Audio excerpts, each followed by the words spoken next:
The scent of blood hung in the air like a promise and a threat, metallic and sharp, as Felicity Dane pressed herself against the cold stone wall of the underground chamber and tried very hard not to breathe too loudly. She shouldn't be here. She absolutely, categorically, should not be in the hidden catacombs beneath Manhattan, watching through a crack in the ancient doorway as 24 vampires gathered in what could only be described as a throne room carved from living rock. Crystal chandeliers hung from the vaulted ceiling, their light catching on marble columns and gilded frames that held portraits of pale, regal figures with eyes that seemed to follow movement even in paint. This was a place of power, of old magic and older blood, and Felicity was just a graduate student who'd followed the wrong research lead at exactly the wrong time. Her thesis on urban legends and architectural anomalies had brought her to the sealed subway tunnels, then to the forgotten maintenance corridors, and finally to the narrow passage that opened into this impossible space. She'd thought she'd discovered some rich family's abandoned vault, some Gilded Age secret worth documenting. Instead, she'd stumbled into a nightmare dressed in finery. The vampires were beautiful in a way that made her chest ache. Every single one of them had skin like moonlight, hair ranging from silver to pure white, and features so perfectly arranged they looked like sculptures given breath. They wore modern clothing-tailored suits, elegant dresses, but carried themselves with the bearing of nobility from centuries past. And they were all focused on the figure seated on the throne at the chamber's far end. He was devastating. Even from her hiding spot, even knowing what he was, Felicity couldn't deny the magnetic pull of his presence. The Vampire King. Because that's clearly what he was sat with, the casual confidence of someone who'd never doubted his own supremacy. His hair fell like spilled moonlight past his shoulders, white gold and luminous, even in the warm chandelier light. His face was all sharp angles and aristocratic lines, beautiful and cruel in equal measure. He wore a black suit that probably cost more than her entire year's tuition, and his eyes, God, his eyes were the pale silver of a winter sky, cold and assessing as they surveyed his court. The Hunter clans grow bold, one of the vampires was saying, a woman in a crimson dress that matched her lips. They killed 3 of our kind in Brooklyn last month. They're using blessed silver now, Vorian. We must respond. Vorian. Even his name sounded like velvet and violence. The Vampire King leaned forward slightly, his expression unchanging. When he spoke, his voice carried through the chamber with effortless authority, accented with something old-world and indefinable. The Hunters have always killed our kind, Mirabelle. That is the nature of our existence. They hunt. We endure. We are stronger, faster, and we will outlive their grandchildren's grandchildren. 3 vampires, while tragic, do not warrant the war you're suggesting. But they're organizing, another vampire interjected, male this time, tall and severe. They have resources we haven't seen before. Funding, weapons, coordination across state lines. This isn't like the old Hunter families. This is something new. Vorian's fingers drummed once against the arm of his throne, the only sign of any emotion. Then we observe. We learn. And when the time is right, we remind them why their ancestors feared the night. Felicity's phone chose that exact moment to vibrate in her pocket. The sound was tiny, barely audible, just the faint buzz of an incoming text message. But in a room full of creatures with supernatural hearing, it might as well have been a gunshot. Every head turned toward her hiding place. Felicity's blood went cold. She didn't think, didn't plan, just bolted back down the narrow passage she'd come through, her sneakers slapping against stone as her heart hammered against her ribs. Behind her, she heard movement, faster than should be possible, and then his voice rang out. "Bring her to me, unharmed." The last word probably should have been comforting. It wasn't. She made it maybe 20 feet before something moved in front of her, too fast to track. She skidded to a stop, nearly falling, and found herself facing a vampire who'd somehow gotten ahead of her. He reached for her with a pleasant smile that showed too many teeth, and Felicity did the only thing she could think of. She swung her heavy messenger bag directly at his face. The bag, loaded with textbooks and her laptop, connected with a satisfying thud. The vampire stumbled back more from surprise than pain, and Felicity ducked past him, racing for what she hoped was the exit. She could see the opening ahead, the place where this nightmare passage met the normal maintenance tunnels, and safety was just a few yards away when cold hands caught her shoulders.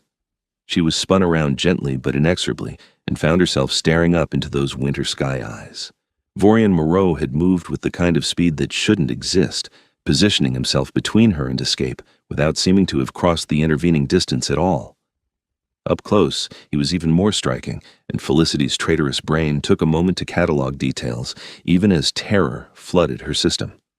He was tall, maybe 6'3", with the kind of presence that made the air feel heavier. His scent reached her something like frost and old books and leather, clean and strange, and definitely not human.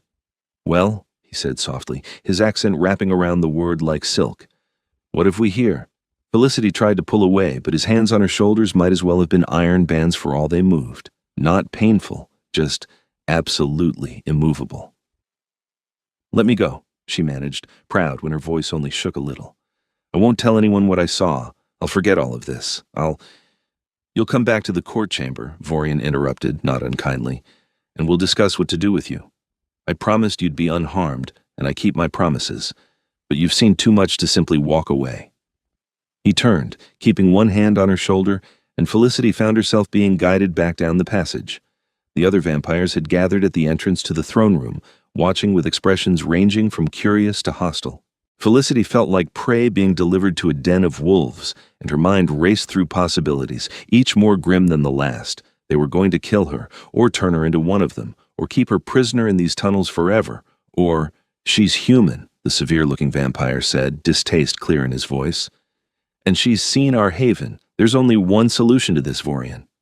"There are always multiple solutions, Dmitri," Vorian replied, his tone mild but carrying an edge of warning. "And I will be the one to choose which we employ." He guided Felicity to stand before his throne, then released her shoulder and moved to sit once more. Without his touch, she felt simultaneously relieved and more vulnerable. The assembled vampires formed a loose circle around her, cutting off any escape routes, and Felicity forced herself to stand straight to meet the Vampire King's gaze directly. If she was going to die, she'd do it with whatever dignity she could muster. "Your name," Vorian said. It wasn't a question. "Felicity Dane. And what brings Felicity Dane into the hidden places beneath the city? What were you searching for?" She could lie, but something told her he'd know. "I'm writing my thesis on urban legends and forgotten architecture. I was mapping the old subway tunnels and maintenance corridors. I found the passage and thought it might lead to something historically significant." "How very academic of you," Vorian said, and she couldn't tell if he was mocking her or not. "And now you've found something rather more significant than you expected." "Vampires," Felicity said, forcing steadiness into her voice. "You're vampires. All of you. This is your court? Your kingdom?" "Clever girl," the woman in the crimson dress Mirabelle said. "She adapts quickly. Still, Vorian, we cannot simply release her. The risk is too great." "Kill her," Dmitri said flatly. "Quick and clean. She's no one important." Anger flared through Felicity's fear. "I'm a person. I have a life, a family, friends. People will look for me if I disappear." "Will they look here?" Dmitri countered. "In our haven?" "I think not." Vorian raised one hand, a simple gesture that brought immediate silence. His eyes never left Felicity's face, studying her with an intensity that made her feel transparent, like he could see every thought, every fear, every secret she'd ever kept. "You're afraid," he observed, "but you're also angry and curious. Most humans would be begging for their lives or fainting by now. You've done neither." "Would it help if I did?" Felicity shot back, her temper overriding her common sense. To her surprise, Vorian's lips curved into something that might have been a smile, though it was gone too quickly to be sure. "No, I find honesty far more valuable than theatrics." He was quiet for a moment, then made a decision she could see forming behind his eyes. "You will remain here as my guest until I determine whether you can be trusted. You will not be harmed, nor will you be turned against your will. You have my word on this." "Your prisoner, you mean," Felicity said. "My guest," Vorian repeated, his voice firm. "There is a difference, and you'll find I observe such distinctions carefully. Mirabelle, please show Miss Dane to the guest quarters. Ensure she has everything she needs to be comfortable." Dmitri made a sound of protest, but Vorian's gaze cut to him, sharp as a blade. "Do you challenge my decision?" The severe vampire lowered his eyes immediately. "No, my king." "Good. This council is concluded. We reconvene tomorrow evening to discuss the hunter situation further."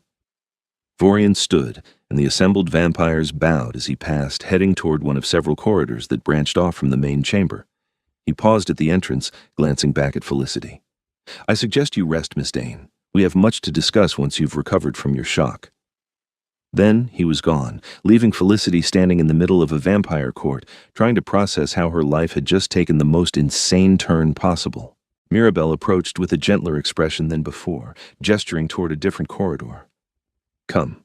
The guest quarters are this way. I know this is overwhelming, but Vorian truly meant what he said. You're safe here." "Safe with vampires," Felicity said, a slightly hysterical laugh bubbling up. "Right, that's totally a normal sentence." "Nothing about our world is normal," Mirabelle agreed, leading her down a hallway lined with more of those crystal chandeliers and oil paintings of severe-looking vampires. "But Vorian is a good king. He's ruled for 3 centuries, and in all that time he's never broken his word. If he says you'll be unharmed, you will be." 3 centuries. The number made Felicity's head spin. She was walking through tunnels with a woman who was older than the United States, being held prisoner guest, whatever, by a king who'd been alive when Mozart was composing. The sheer impossibility of it all should have made her doubt her sanity, but everything felt viscerally, undeniably real. The guest quarters turned out to be a suite of rooms that belonged in a luxury hotel, not an underground vampire haven. There was a bedroom with a massive 4-poster bed draped in midnight blue silk, a sitting area with velvet furniture arranged around a fireplace, and an attached bathroom with heated marble floors and a clawfoot tub. Electric lights had been cleverly disguised to look like candles, and the whole space managed to feel both modern and timelessly elegant. "There's a wardrobe with clothing," Mirabelle said, opening a heavy wooden armoire to reveal an array of garments. "We keep guest accommodations prepared. You're approximately the same size as Elise, one of our courtiers. Feel free to wear whatever fits. The bathroom is fully stocked, and if you need anything else, there's a bell pull by the door that will summon an attendant." "Will they bring me food?" Felicity asked, trying to wrap her mind around the practicalities of being a prisoner in a vampire court. "Or is everyone here just going to look at me like I'm dinner?" Mirabelle's expression softened with something like sympathy. "We'll bring you human food, of course, and no one will feed from you without your explicit consent, Miss Dane.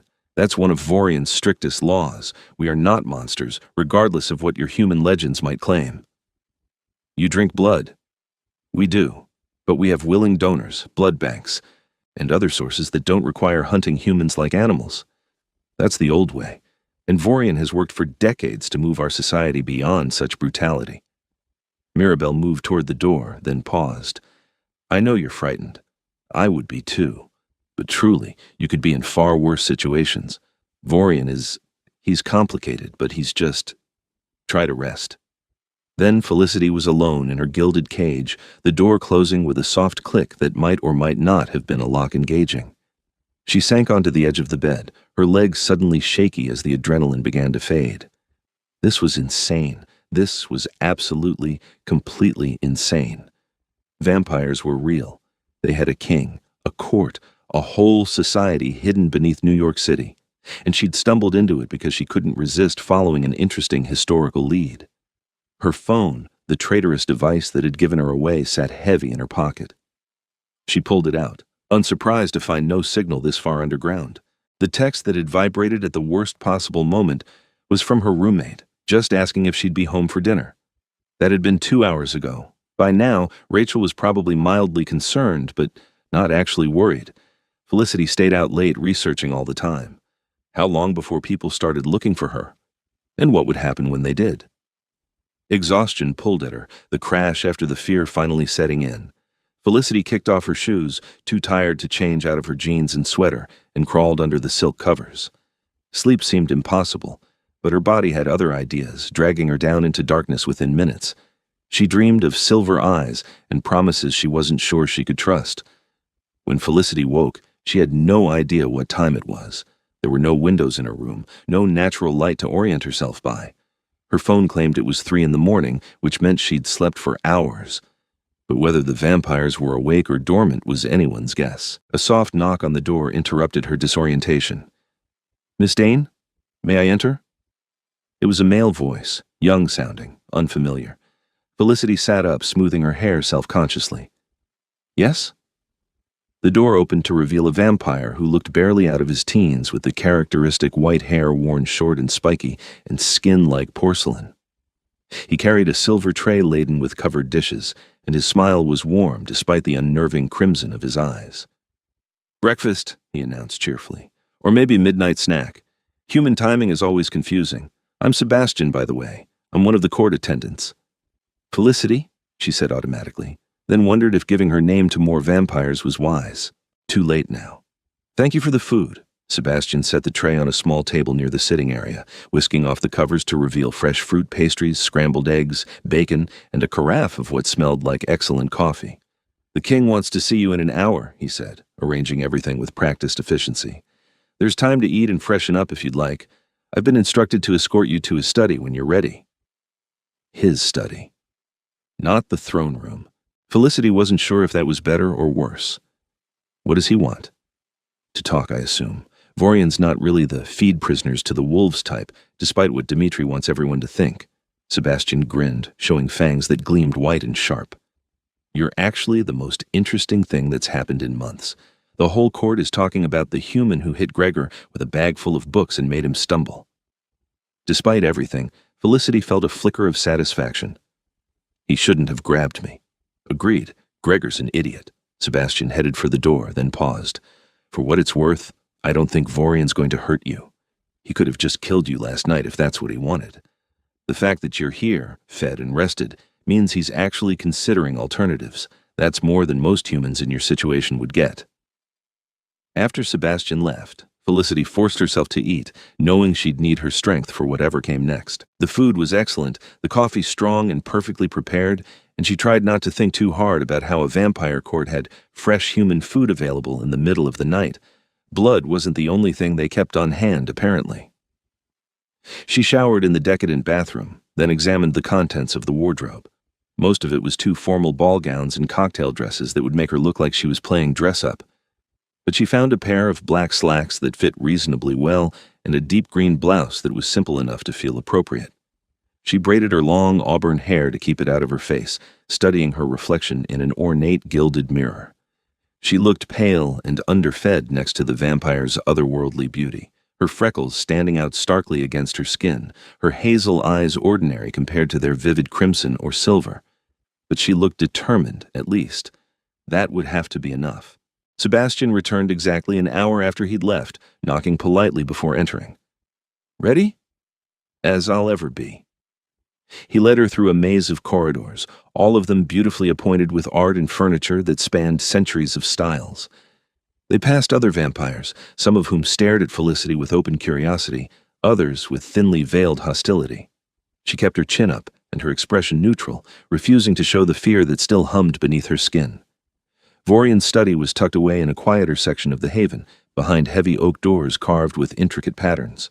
Sebastian knocked, then opened the door at a murmured invitation from within. "Miss Dane, my king." "Thank you, Sebastian. That will be all." Felicity stepped inside, hearing the door close behind her, with the distinct sense that she was being sealed in rather than Sebastian being sealed out. The study was magnificent in a way that made her academic heart ache with appreciation.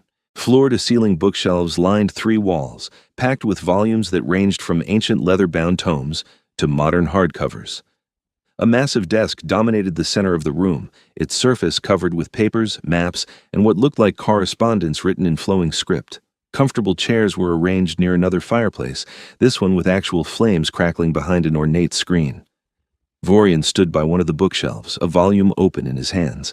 He'd traded his formal suit for something more casual dark slacks and a charcoal sweater that made his white gold hair seem to glow. He looked no less regal for the change in attire, but perhaps slightly more approachable. When he glanced up, those silver eyes fixed on her with the same unsettling intensity as before. "Miss Dane, thank you for coming." As if she'd had a choice. But Felicity bit back the sarcastic comment and settled for, "You wanted to see me." "I did." He closed the book carefully, returning it to its shelf before gesturing to the chairs by the fire. "Please, sit. We have much to discuss." Felicity perched on the edge of one chair, too nervous to relax back into its comfort. Vorian took the chair opposite, moving with fluid grace, and for a long moment simply studied her. It should have been uncomfortable, that assessing gaze, but there was something almost clinical about it, like he was trying to solve a puzzle rather than intimidate her. I've spent the past several hours considering what to do about you, he finally said. The easiest solution would be to alter your memories, have you forget everything you've seen, and return you to your life. We have vampires with such gifts. You'd wake up believing you'd simply gotten lost in the tunnels and found your way out again. Hope flared in Felicity's chest. That sounds perfect. Let's do that. Except that I don't believe in taking people's memories without compelling reason, Vorian continued, his expression unreadable. It's a violation of the self, of one's personal narrative and autonomy. I've seen too many humans left damaged by careless memory work, their minds trying to fill in gaps that shouldn't exist. I won't do that to you unless absolutely necessary. The hope guttered. So what then? I stay here forever? Perhaps not forever. Vorian leaned forward slightly, his elbows resting on his knees, his hands clasped. I'm proposing something unusual. You're a researcher, yes? A scholar. You're down here because you were seeking knowledge. Yes, Felicity said slowly, not sure where he was going with this.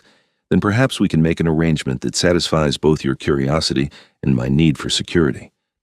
You want to know about forgotten history, hidden architecture, urban legends.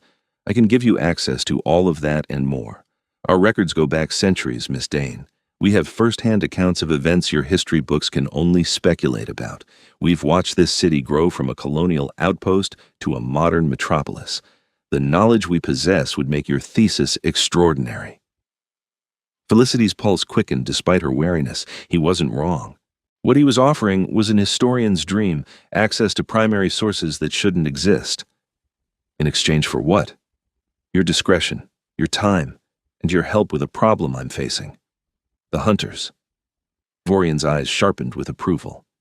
You were listening carefully last night. Yes, the hunters.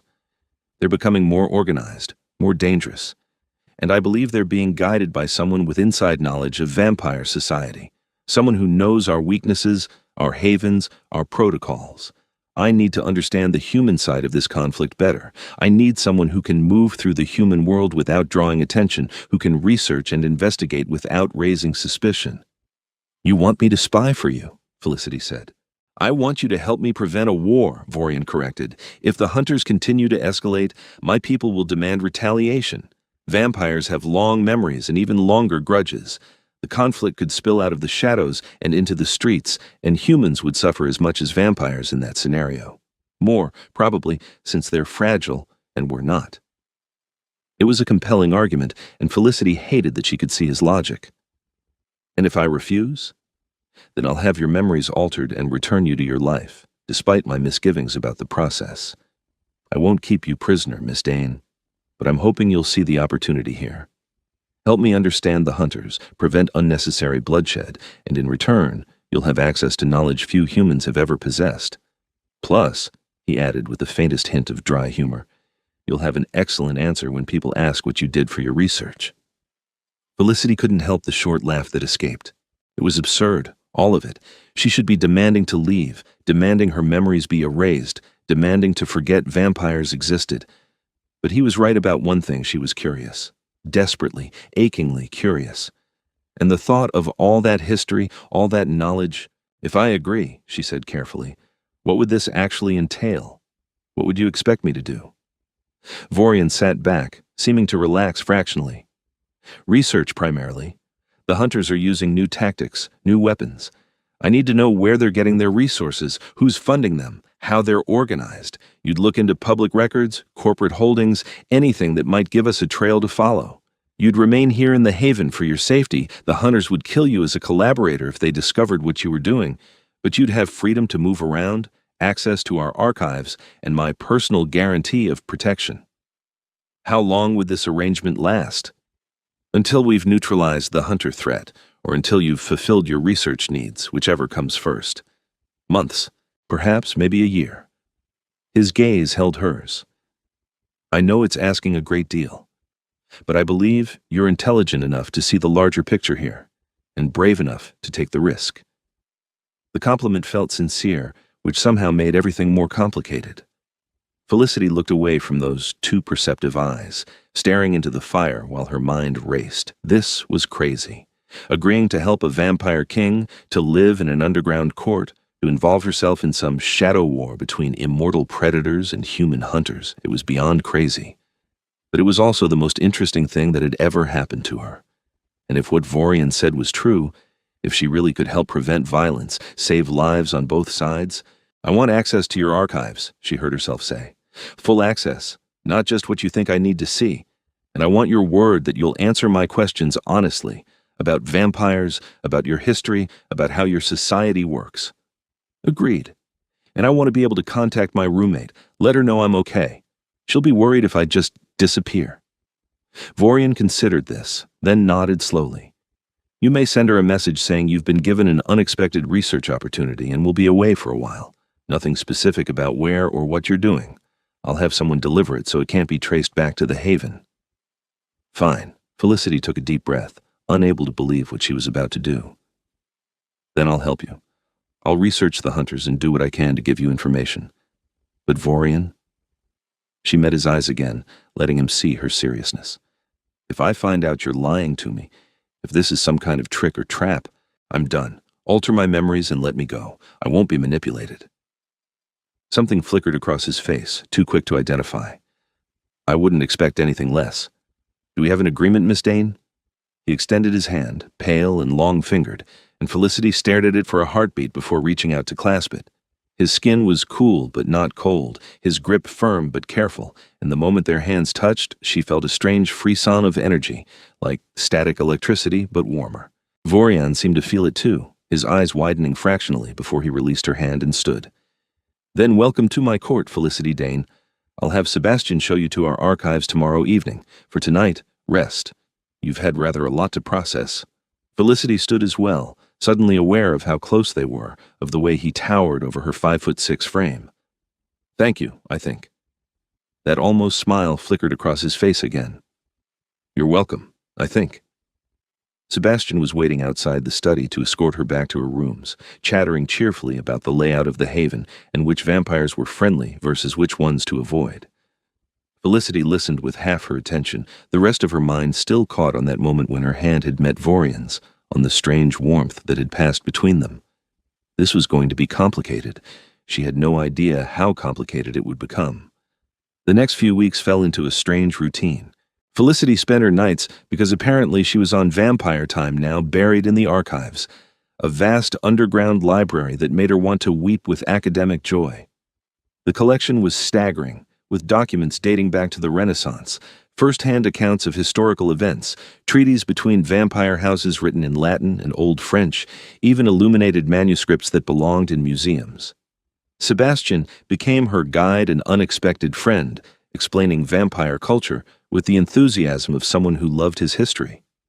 She learned that vampires were organized into houses, bloodlines that traced back to ancient progenitors, and that Vorian's house Moreau was one of the oldest and most respected in North America. She learned that vampires could walk in moonlight but not sunlight, that they needed blood but not daily, that they were vulnerable to blessed silver and holy water, but only if the blessing was done by someone with genuine faith. It's about belief," Sebastian explained one night, lounging in one of the archive's reading chairs while Felicity pored over a ledger of property holdings. "The faith has to be real for the blessing to take.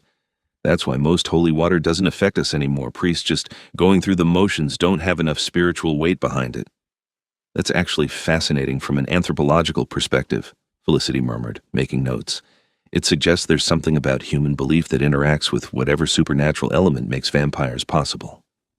"We prefer the term preternatural," Sebastian said with a grin. "Sounds less fairy tale." Felicity saw Vorian most evenings, usually in his study where they'd discuss her findings. The hunters were funded by a coalition of old money families with a grudge against vampires, going back generations. That much she'd uncovered through careful cross-referencing of corporate records and historical documents. They were using companies with innocuous names as fronts, moving money through a network of shell corporations. "The Ashford family is central to this," she told Vorian one night, spreading out her notes on his desk. "They lost their patriarch to a vampire attack in 1923, and they've been funding anti-vampire initiatives ever since. But the recent escalation ties back to Maxwell Ashford, the current family head. He inherited 6 months ago, and that's when the hunter activity spiked." Vorian studied the documents with those unsettling silver eyes. Maxwell Ashford. I remember his great-grandfather. The attack in 1923 was unfortunate.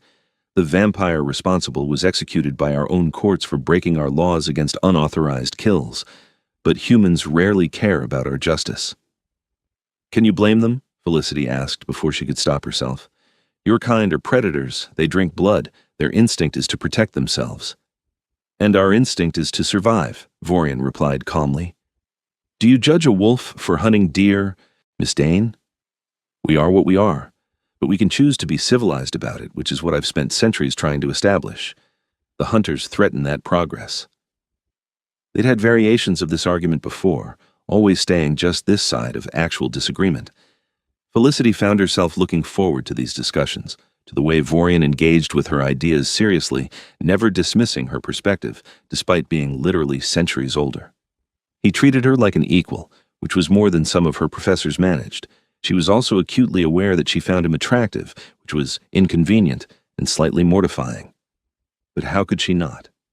Beyond his physical beauty, there was his intelligence, his dry wit, the way he moved through the world with such confidence.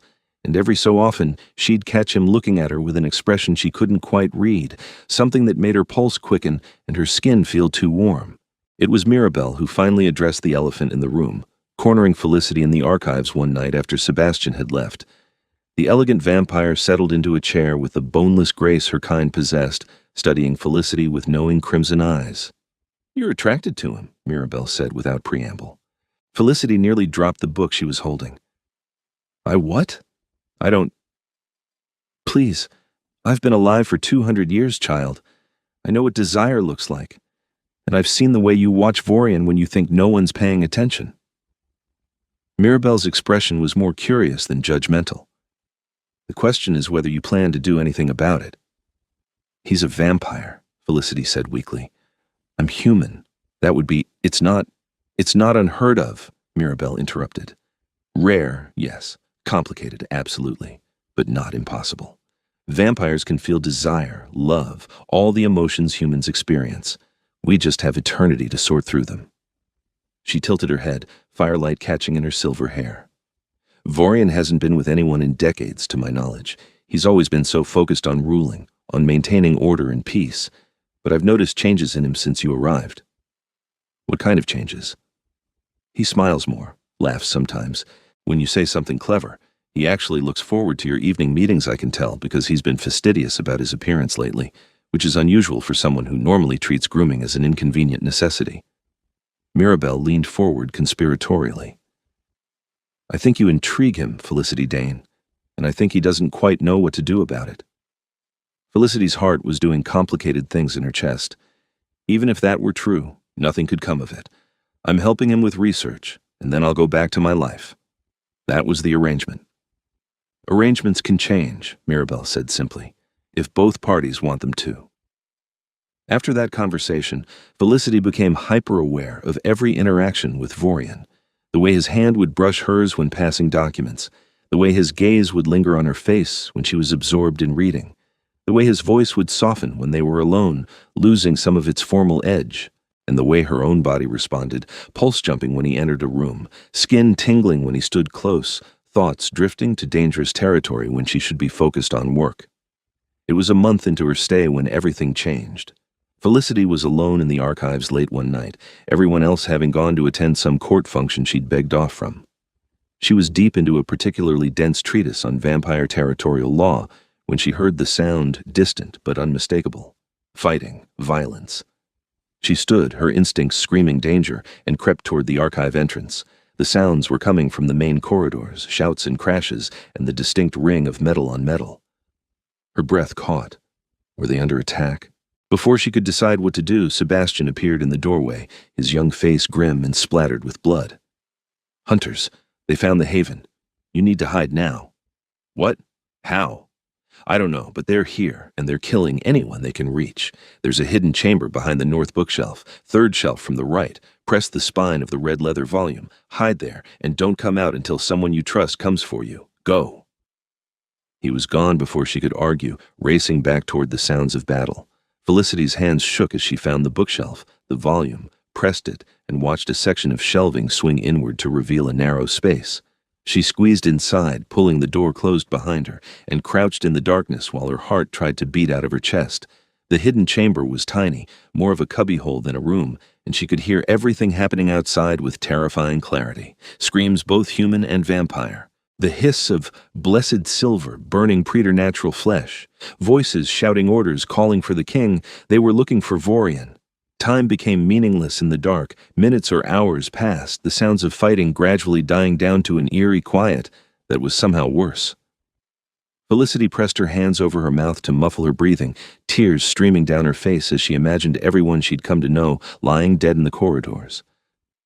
Then she heard footsteps approaching the archives, multiple people, moving with purpose. "The human woman," a male voice said. "Ashford wants her alive if possible. If she's been helping the Leech King, she'll have valuable information." Maxwell Ashford, the hunter leader. Felicity's research had led directly to him, and now he was here, in the Haven, searching for her. "Spread out. Search every room." Felicity held her breath as footsteps moved through the archives, as hunters rifled through the documents she'd been working on, as they came terrifyingly close to her hiding place. But the secret door held, and after what felt like an eternity, the footsteps retreated. "She's not here. Must have been in the residential sections. Come on." Silence fell again, thick and oppressive. Felicity waited, counting her heartbeats, trying to decide when it might be safe to emerge. Every instinct screamed at her to stay hidden, to wait for rescue that might never come. Then, the bookshelf door swung open, and she nearly screamed before recognizing the figure silhouetted against the light. Vorian looked like he'd been through a war. His clothes were torn and blood-stained, his white gold hair disheveled, and there was a healing burn across his left cheek that could only have come from blessed silver. But his eyes were fierce and alive, blazing with relief when they found her. "Felicity," he breathed, reaching into the cubbyhole. "Thank God. When I couldn't find you, I thought—" She took his hand, letting him pull her out of the hiding place and into the devastated archives. Books had been thrown from shelves, tables overturned, her research scattered across the floor. "What happened? Is everyone—" "We drove them back, lost 7 of our people, more injured, but we survived." Vorian's hand tightened on hers. "They knew exactly where to strike, which entrances were vulnerable, where our security was weakest. Someone fed them information, Felicity. Someone betrayed us." "But who? I thought—" "Lord Vorian!" The shout came from the corridor, urgent and terrified. Vorian turned, pulling Felicity behind him protectively as Dmitri appeared in the doorway.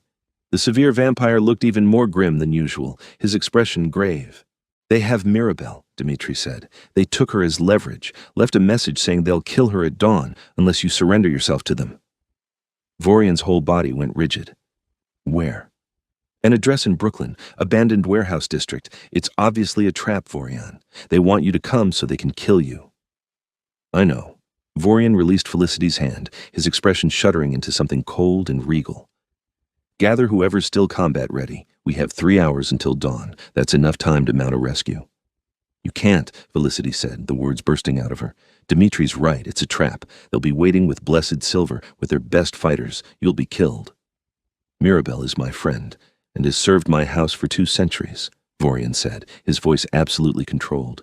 "I will not abandon her to die at the hands of hunters, even if it costs me everything." He started to turn away, but Felicity caught his arm. "Then let me help. I can—" "No, absolutely not. You're human, fragile, and you'll be killed instantly. You stay here where it's safe." His eyes met hers, and for just a moment, the kingly mask cracked. "Please, Felicity, I need to know you're safe. I cannot focus if I'm worried about you too." The rawness in his voice made her chest ache, but before she could respond, before she could argue or agree or say any of the 1,000 things suddenly clamoring in her mind, he was gone, moving with that supernatural speed, Dmitri following close behind. Felicity stood in the ruined archives, her hands shaking, and made a decision that was probably incredibly stupid. She wasn't going to just wait here while Vorian walked into a death trap. Finding the warehouse wasn't hard. Dmitri had given the address, and Felicity had her phone with enough charge to pull up directions. Getting there was more challenging, involving a harrowing climb through maintenance tunnels to reach street level, then a desperate dash through dark streets to catch a cab. The driver gave her odd looks in the rearview mirror. She was covered in dust from the tunnels, her clothes disheveled, her eyes probably wild.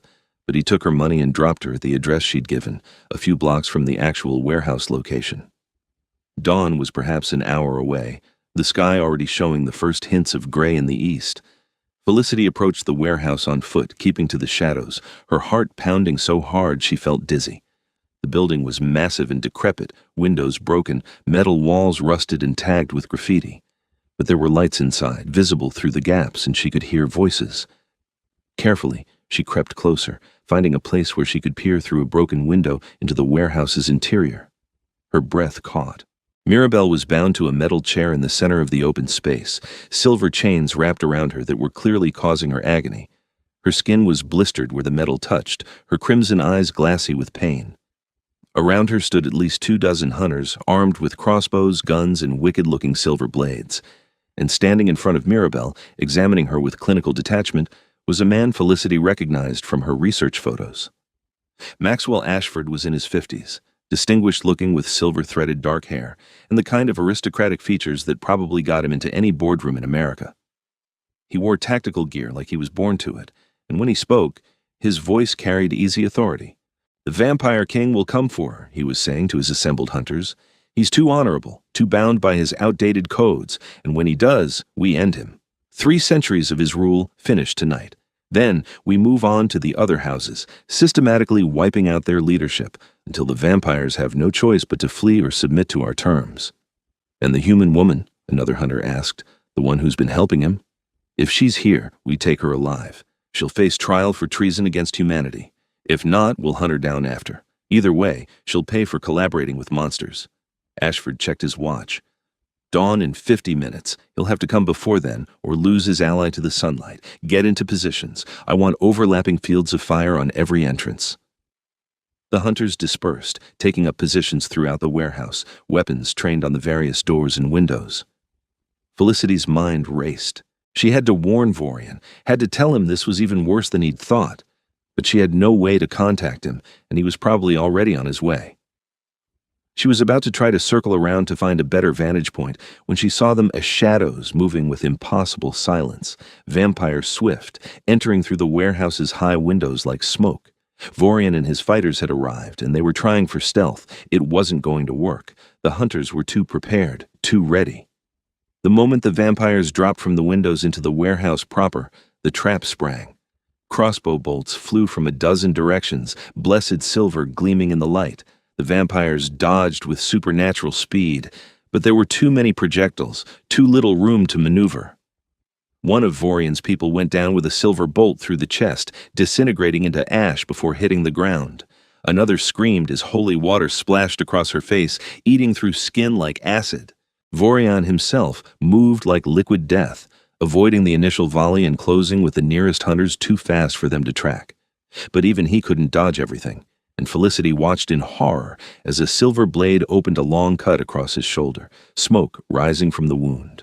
The fighting was brutal and fast, vampires and hunters clashing in a deadly dance.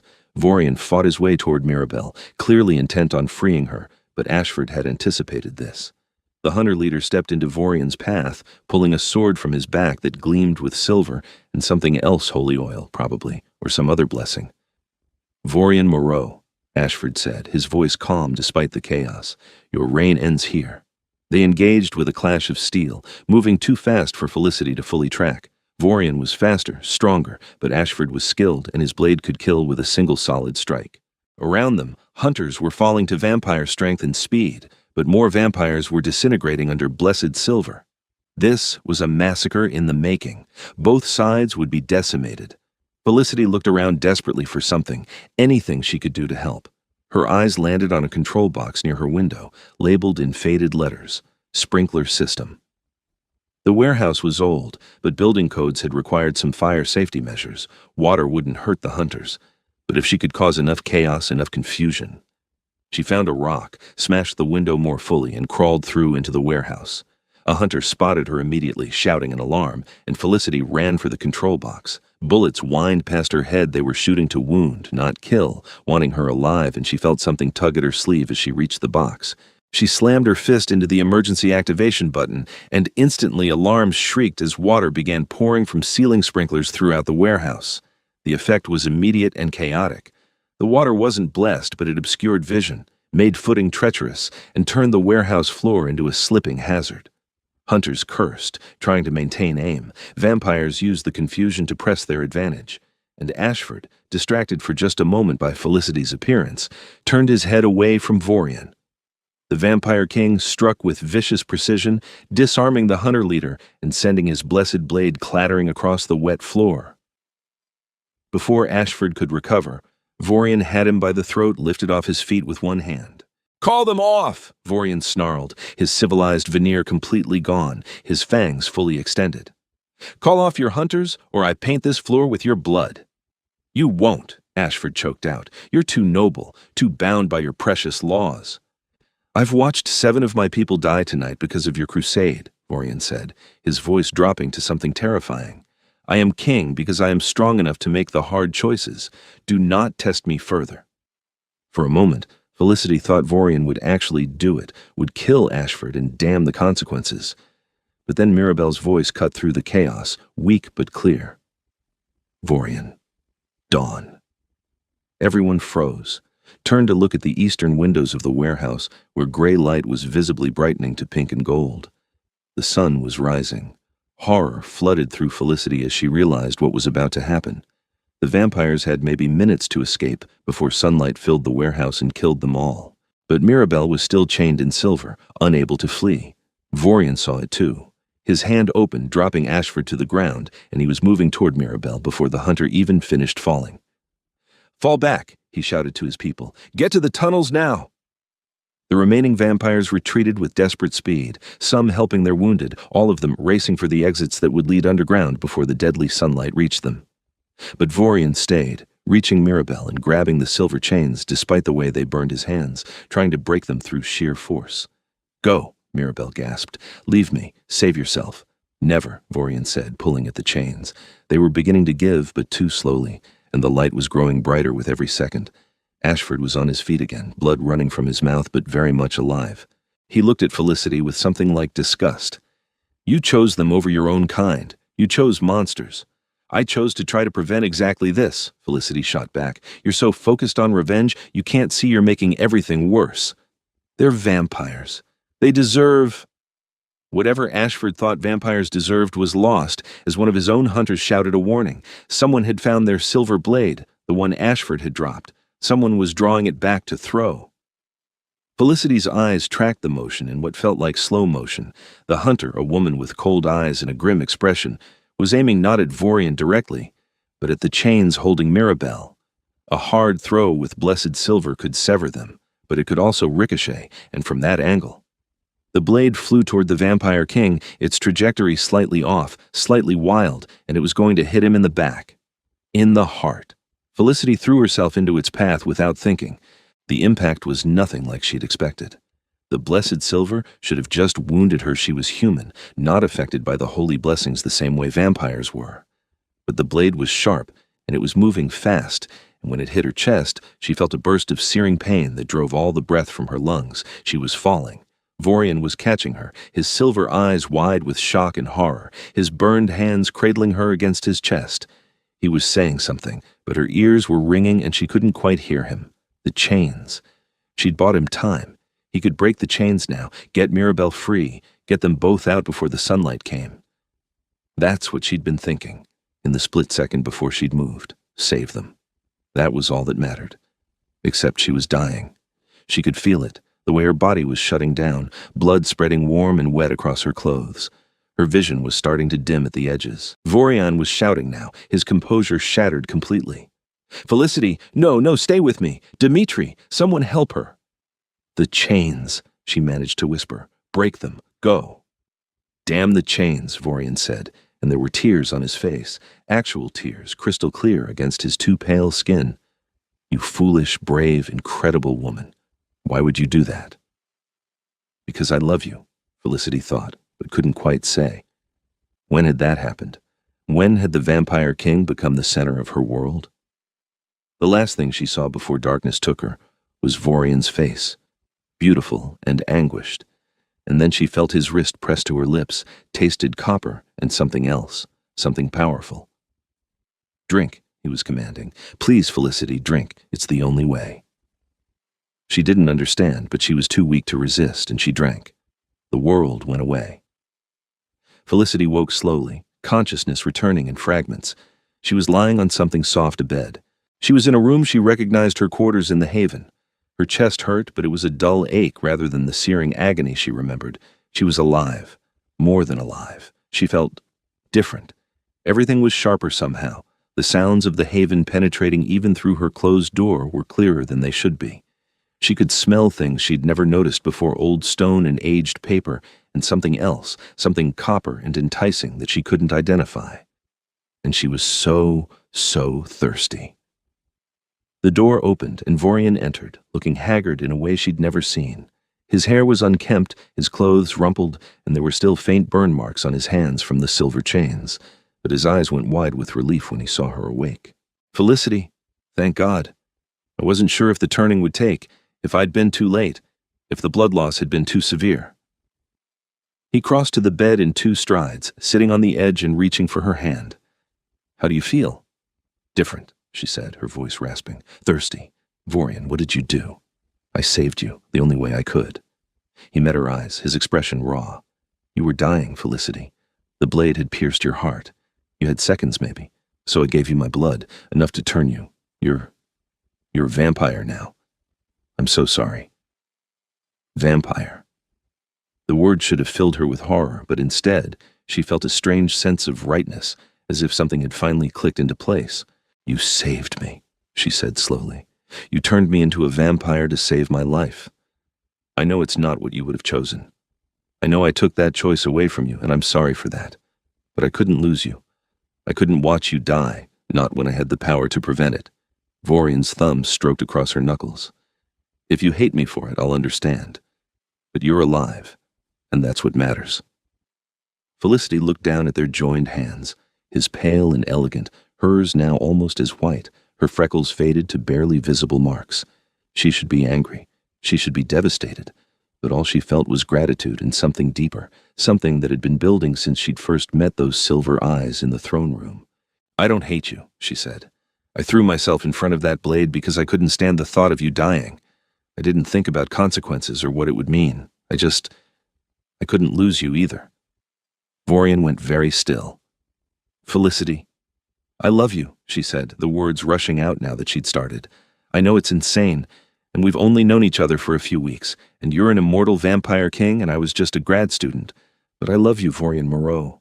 And if I'm vampire now, if I get to spend the next few centuries at your side, then maybe this is exactly how it was supposed to happen." For a long moment, Vorian just stared at her. Then he was kissing her, his cool lips against hers, one hand cupping her face with infinite gentleness. The kiss was everything, desperate relief and careful passion, and the promise of forever. When they finally broke apart, both of them breathless, did vampires even need to breathe? Felicity would have to figure out the mechanics later. Vorian rested his forehead against hers. "I've been alive for 300 years, he said softly. "I've seen empires rise and fall. I've watched the world transform around me. And in all that time, I never felt about anyone the way I feel about you. You're brilliant and brave and absolutely maddening, and I love you more than I have words to express." Felicity laughed, the sound bright with joy despite everything they'd been through. "So we're doing this, Vampire King and his newborn vampire girlfriend?" "If you'll have me," Vorian said. "Though I should warn you, being involved with the king comes with certain complications. Politics, protocol, the occasional assassination attempt." "I think I can handle it," Felicity said, pulling him down for another kiss. This one was slower, deeper, full of promise and possibility. When they emerged from her quarters, hours later, it was to find the Haven in recovery mode. The attack had been devastating, but the vampires were resilient, already rebuilding, already adapting. Mirabelle greeted Felicity with a fierce hug, her burns healed, but the memory of her rescue clear in her eyes. "You saved us all," the elder vampire said. "When you activated those sprinklers, gave us the opening we needed, and then throwing yourself in front of that blade, your incredibly brave little sister." Sister. The word sent warmth through Felicity. She was part of this now, part of the court, part of the family. It was terrifying and exhilarating in equal measure. Dmitri was more reserved, but even he offered a stiff nod of respect. "You have proven your loyalty beyond question, Felicity Dane. I apologize for doubting your place among us." Over the following weeks, Felicity learned what it meant to be vampire. The thirst was manageable, the haven had its sources of blood, donors who came willingly, and she learned to control the urge rather than be controlled by it. Her senses were sharper, her strength greater, and she could move with the same fluid grace as the others if she focused. She also learned what it meant to be Vorian's partner. He was patient as she adjusted, teaching her control and etiquette, introducing her properly to the court. And in private, away from the duties and expectations, he was tender and passionate, showing her that vampires could feel love every bit as deeply as humans. The Hunter situation resolved itself in an unexpected way.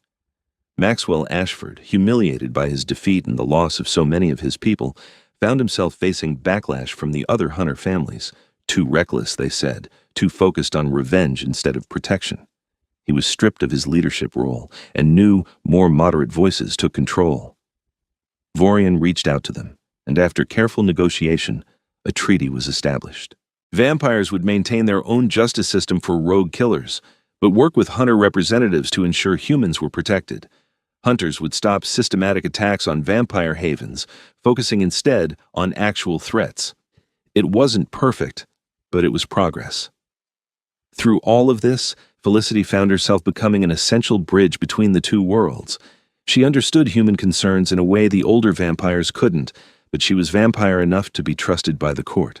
She became Vorian's advisor, his partner in ruling, his equal in ways that transcended simple romance. 6 months after her turning, Vorian called a formal court gathering. Felicity stood beside his throne. They'd brought in a second chair, equal in height and grandeur to his own, and watched as vampires from houses across the region gathered to hear their king speak. "We have endured much this year," Vorian said, his voice carrying through the chamber with absolute authority. "We have lost friends, fought battles, and forged new alliances.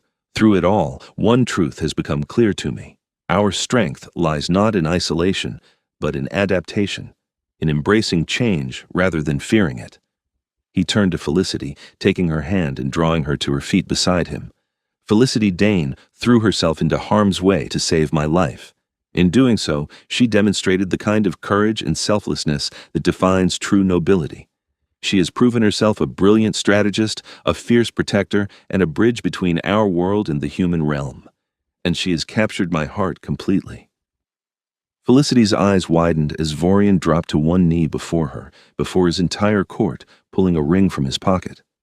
It was beautiful, a sapphire, the color of midnight surrounded by diamonds that caught the light like stars. "Felicity Dane," Vorian said, his silver eyes locked on hers. "Will you do me the honor of becoming my queen? Will you rule beside me for all the centuries ahead?"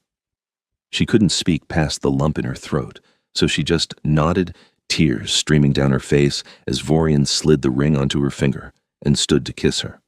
The court erupted in applause, and Felicity realized she was laughing and crying at the same time, overwhelmed by joy.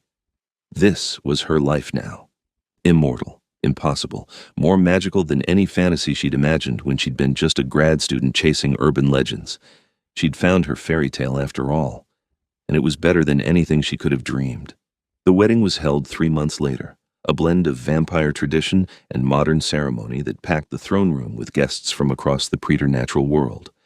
Felicity wore a gown of midnight blue that matched her ring, her auburn hair crowned with silver that gleamed against the white it had become. Vorian wore formal black, his hair unbound and flowing over his shoulders, and when he looked at her, it was with such love that she felt it like a physical touch. They exchanged vows in Latin and English, promises that spanned centuries instead of lifetimes. And when Vorian kissed his new queen, the court celebrated with a joy that echoed through the underground halls. Later, much later, when the party had wound down and they were finally alone in the royal quarters, Vorian pulled Felicity into his arms and held her close. "No regrets?" he asked softly, his lips against her hair. "None," Felicity said, meaning it completely. "This is where I'm meant to be. With you." For all eternity, Vorian murmured. For all eternity, she agreed. Outside, the city continued its endless rhythm, humans going about their lives never knowing that beneath their feet, a vampire king and his queen were building a new future, one where ancient magic and modern wisdom could coexist, where love could bridge the gap between predator and prey, between immortal and human. It wouldn't be easy.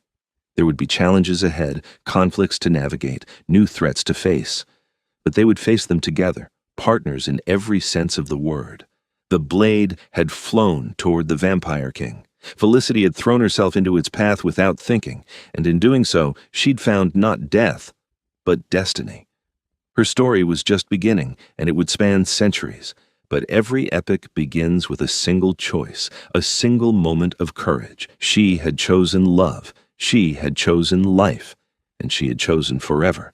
And forever, it turned out, was a very long time to be happy.